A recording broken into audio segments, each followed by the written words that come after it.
Brian and I have gotten a chance to travel around quite a bit this year, and there are a lot of issues out in fields in 2019. We're going to talk about two specific issues: planter issues and herbicide carryover issues. Yeah, and it's not just the carryover.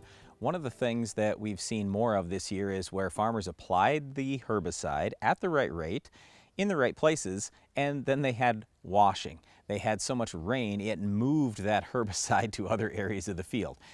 I saw some white corn where one of the HPPDs had moved down to a low area of the field. Do we normally see this? Absolutely not. Am I worried about this a lot in the future? No way.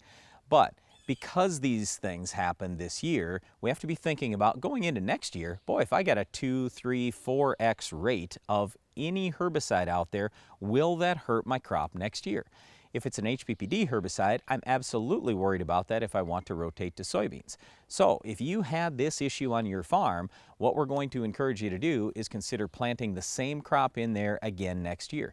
The other thing I'm concerned about, Brian, is just how late some of the applications are made. We talk about the crop being behind, but because the crop's behind, some of these herbicide applications got pushed much later. And when we're using HPPD products, when we're using Stinger, when we're putting things out there like FlexStar, Fomesafen, that has a 10-month rotational restriction to corn, and guys are putting it on in July, that makes me really nervous because I know a lot of those guys intend to start planting in April or early May. They may have to hold off a little bit on planting next year. That's something that's going to be a big thing in 2020. All right, so carryover is a concern as we head into next year.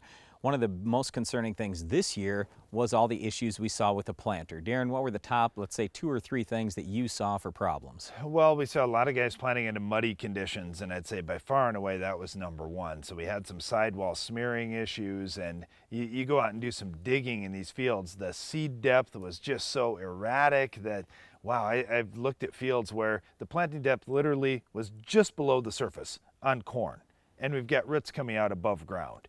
And then the very next plant, we're 3 inches deep.